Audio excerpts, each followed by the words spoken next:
हरे कृष्णा। आज हम चर्चा करेंगे गीता के 14वें अध्याय की।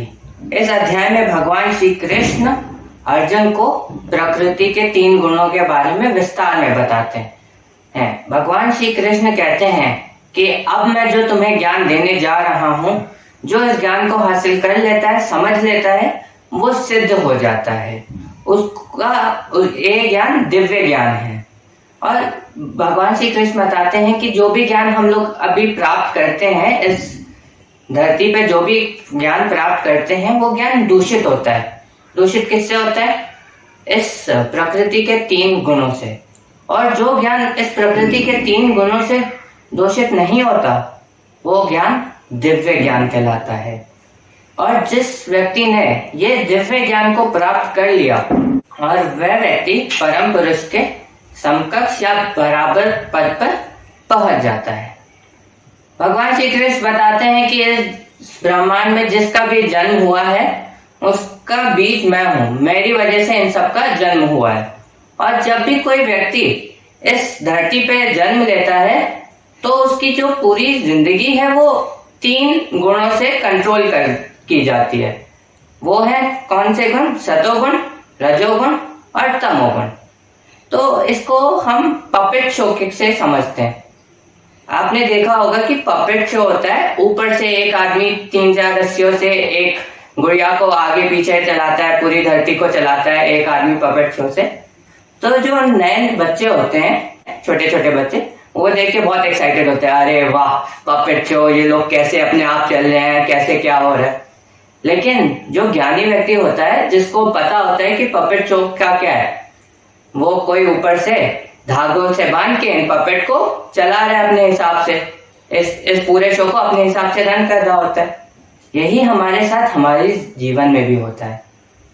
हम भी इस पृथ्वी पे आके एक पपेट की तरह हैं। हमें कौन चला रहा है?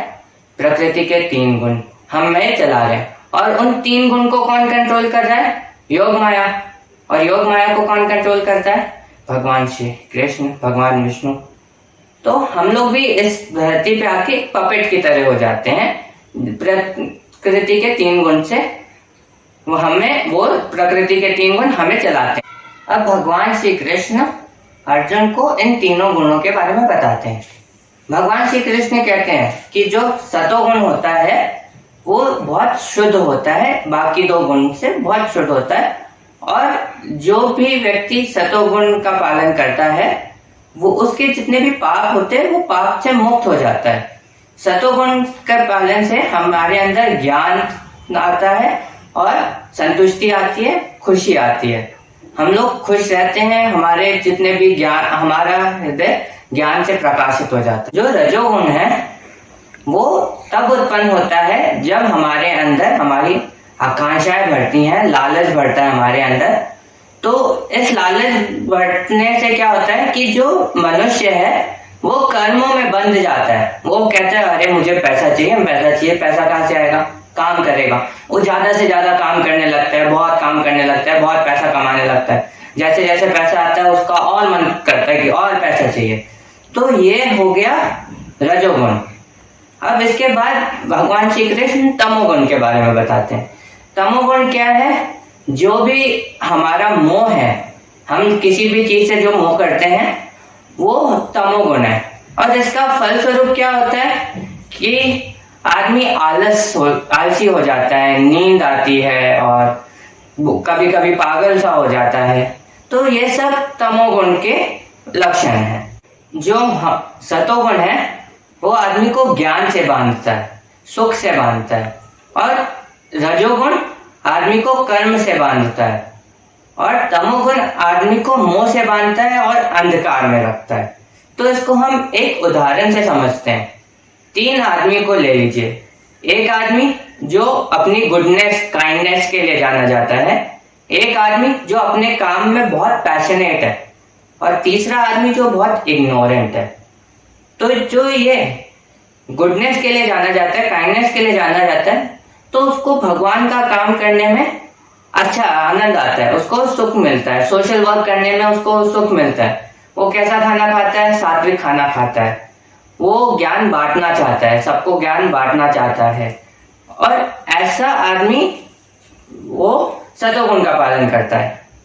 और जो रजोगुण में है वो अपने काम के लिए पैशनेट होता है। तो उसके इस पैशन की वजह से क्या होता है कि उसके अंदर ग्रीड जागती है, लालच जागता है।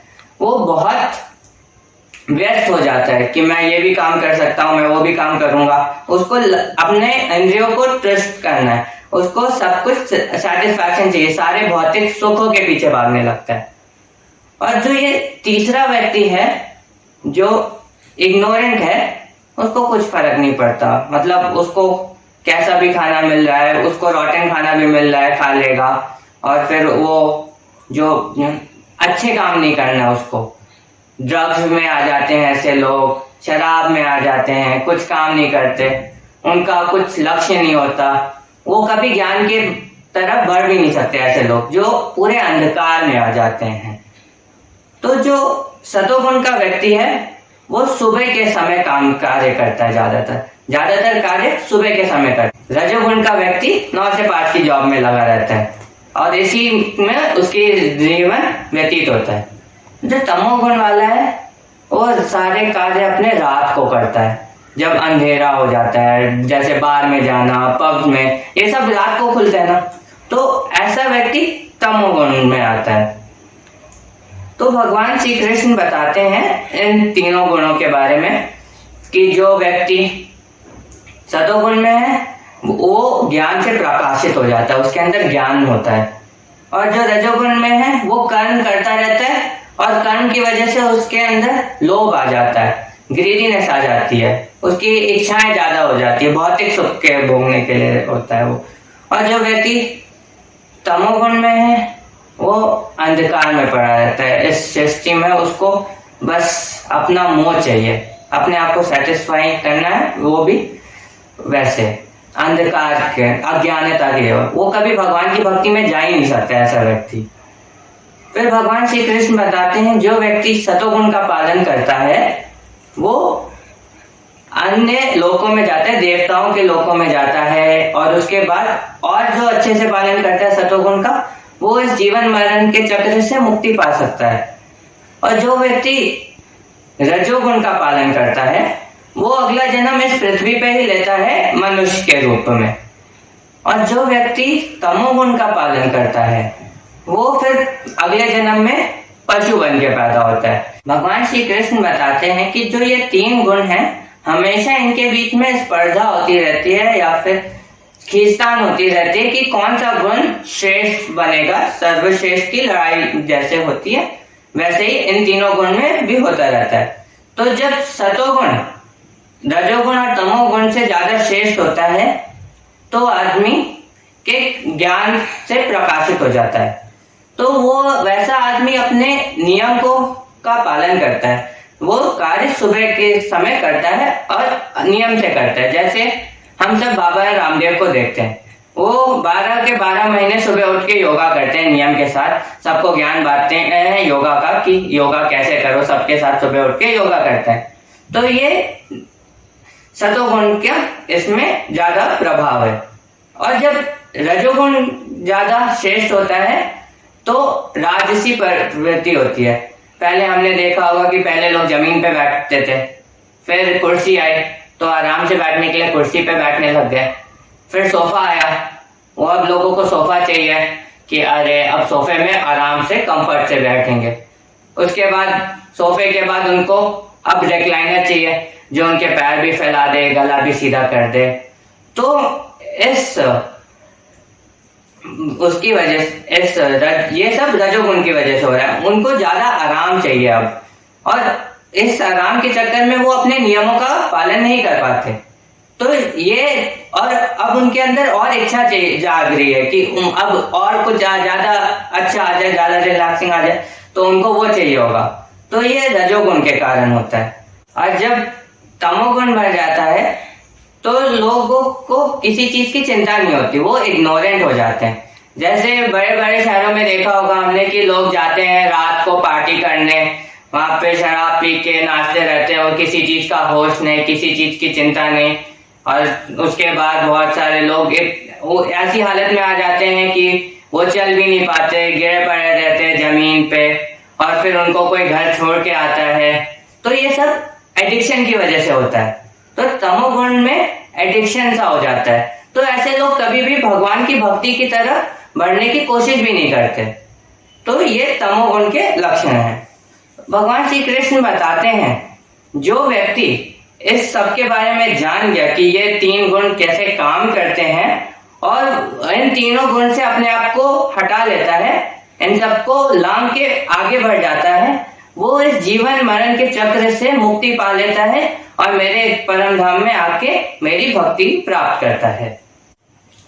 और इसके बाद अर्जुन भगवान श्री कृष्ण से प्रश्न पूछते हैं कि हे कृष्ण, आप मुझे ये बताइए कि जो व्यक्ति इन तीनों गुणों से परे है उसका आचरण कैसा है, वो कैसे व्यवहार करता है लोगों से, हमें कैसे पता चलेगा कि ये जो व्यक्ति है वो इन तीनों गुणों से परे है। तो जिसके उत्तर में भगवान श्री कृष्ण कहते हैं कि जो व्यक्ति इन तीनों गुणों से परे है वो ना तो किसी चीज की उपस्थिति में खुश होता है, ना किसी चीज के लुप्त हो जाने पे उसकी इच्छा करता है, और ना जब किसी और के पास वो चीज होती है और उसके पास नहीं होती तो वो किसी दूसरे व्यक्ति से घृणा भी नहीं करता। नहीं तो बहुत सारे लोग तो आधी जिंदगी जेलसी में निकाल देते, अरे उसके पास इतनी बड़ी गाड़ी है, हमारे पास इतनी छोटी कैसे है, हमें भी चाहिए। तो ऐसा नहीं करता वो व्यक्ति। बताते हैं कि वो व्यक्ति पत्थर को और स्वर्ण के एक टुकड़े को दोनों को समान दृष्टि से देखता है। उसके लिए पत्थर और सोना एक जैसा ही है।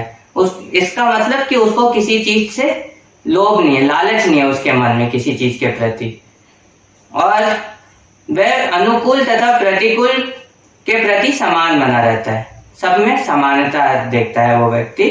और शत्रु से भी वही व्यवहार करता है जो अपने मित्र से करता है, सबको एक समान देखता है और सबके साथ एक समान व्यवहार करता है। और सारे भौतिक सुखों का वो व्यक्ति परित्याग कर देता है, त्याग दे देता है। उसको भौतिक सुख नहीं चाहिए, उसको आध्यात्मिक सुख चाहिए, अब उसको भगवान की भक्ति करनी है।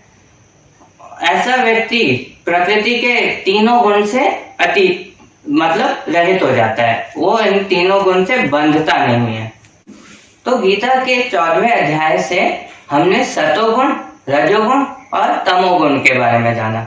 हमें अपने जीवन में सतोगुण को बढ़ाने के लिए प्रयास करना चाहिए, ज्यादा से ज्यादा हम सतोगुण के कार्य करें और तमोगुण को कम करने का प्रयास करना चाहिए। जितना कम से कम हो सके उतना कम तमोगुण का हम तमोगुण के कार्य करें। और अगर हम सतोगुण का अच्छे से पालन करेंगे तो हमें ज्ञान प्राप्त होगा, और इस ज्ञान को प्राप्त करके हम इस प्रकृति के तीनों गुणों को लांघ कर भगवान की भक्ति को प्राप्त हो सकते हैं। और इसी के साथ गीता का 14वां अध्याय समाप्त हुआ। हरे कृष्णा।